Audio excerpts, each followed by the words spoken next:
workers, imagine that. The positions are being filled by hardworking American construction workers and builders. Yeah, like the one thing that anyone in real estate or construction would also say to you is that, like, yes, they may very well be hardworking American construction workers, but like the definition of like it's comparative compared to other American construction workers. Yeah, 110%. But compared, like anyone who's been on a job site knows.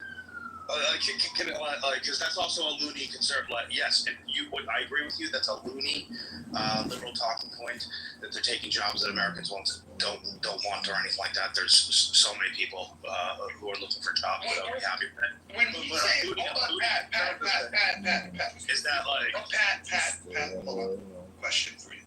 When you say liberal talking point, what do you mean by liberal? I was quoting what she said. She said it's a loony liberal talking point. But what is a liberal talking point? Because I think ask her. I'm just confused by liberal. I say liberal talking point because it's generally, from my perspective, I'm not saying it's exclusive to liberals, but a lot of liberals are always, specifically politicians. Jasmine Crockett, for example, going on and on and on about we can't deport the illegals, we can't, enforce ICE and shipping them back to their countries because they do the jobs that Americans don't want to do. Now, I'm not saying this is exclusive to liberals, but anytime I hear that point, they do the jobs Americans don't want to do, it's generally coming from the loony fringe left. Well, but again, a loony fringe left and liberals is a conflation that I don't think we should make. I think one of the biggest mistakes that Republicans or conservatives have made over the last 30 years is the vilification of liberals. What you've done by doing this is you've lumped in the far left, you've lumped in progressives, and you've allowed them to be called liberals. We should welcome liberalism into this country. In fact, the founders of this country were radical liberals, and I think that we should allow for that space, and we should call out what we should be calling out, which is the lunatic progressives. And so those are and by the way, when somebody says they're a liberal and a progressive, they don't know what either of those terms are. Well, to that point, I agree, but you probably have noticed, and I wonder what your take is, the past, year, we've seen a handful of longtime Democratic or liberal-leaning politicians, for example, who've abandoned the Democratic Party. And their stance is because the modern Democratic Party has gone too far left with some of their ideology, some of their policies. I've heard the statement, the Democratic Party, I didn't abandon the Democratic Party, the Democratic Party abandoned me. So I do feel, in my perspective, there is a difference between liberalism, as we've long understood what liberalism to be, the progressives, and then just like we have the far right with their seemingly fringe viewpoints, I think a lot of people have decided or concluded that there is a fringe sect within liberalism that they're either called far left or the loony left. And some of the ideas that they support are not ideas that are upheld by, for lack of a better terms, your typical liberal.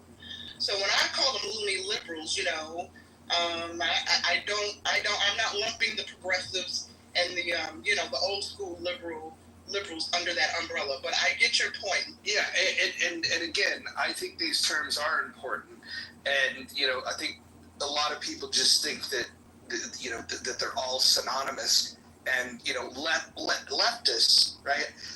For what it's worth, where does left and right even come from? And I would welcome the fringe people in the room to speak on this, but Americans are probably a little too slow to know this, but it really comes to, if you sat on the right, you were in support of the crown, and if you sat on the left, you were opposing the crown. And so you can then take that to mean shorthand that you're against tradition if you're on the left, and you can uphold tradition, and which is where we get conflations about conservatism and liberalism being left and right terms. But ultimately, what it comes down to is the important distinctions is, what do you value when it comes to liberty when it comes to justice, when it comes to equality.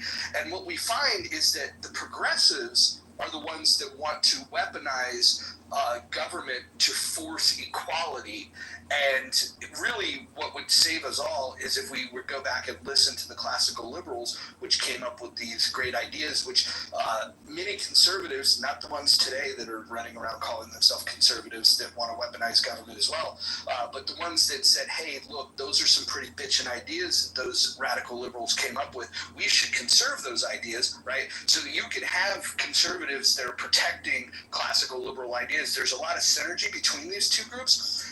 But ultimately, what we need to embrace is the idea that we should prioritize liberty over you should prioritize liberty and justice, and you should forget about this idea of equality, because we're not equal. Everybody is very different in their skills, their knowledge, their ability. And I think the sooner people realize that equality is a myth, and trying to force it through government, mandate is where we get our problem. Well, before anybody goes, hold on 1 second. I'm out of here, guys. Have a great day. I know Nai's going to be a great top left. Thank you. Nai's going to be a great top left. I know she's comfortable there. See you guys. Hey, Roger, just real quick, man. I agree with everything you said. I'm just curious to see your stance on, do you think the meanings, the definitions of words evolve over time? I think people hijack words, of course. Let's once upon a time the word gay meant happy. So yes, you could definitely hijack a fucking word. Got it. So and I real quick, and I got when we were talking about these. Wait, hold on. The job site. Wait, speaking. This is now. I just want to say something to my fellow mods. I'm gonna be silent in the background. I have 2 back-to-back interviews to conduct. So, Mojo, Steve, just so y'all know, I won't be able to adequately moderate the space for a hot minute because I'm about to jump on. You got it, and I have good interview. All right. So, thank you. So when we're talking about these people coming in and raiding job sites like home builders and all this, you got construction workers who are truck drivers who go in there and move those backhoes and all that. As of June 25th, they can no longer use a translator to read or write or speak English in truck driving, supposedly. So they're being tested on the road. I think this is good because that means more Americans are going to be able to get these jobs in truck driving. Yes, they say we have a shortage, but we've also, during this shortage, taken on a lot of people that are foreigners who come here supposedly with a visa for truck driving who don't even know. And Florida has proven that they've given, through their DMV, a lot of people licenses that shouldn't have been through the DMV. Right. And to what you just said, cool, about like the being able to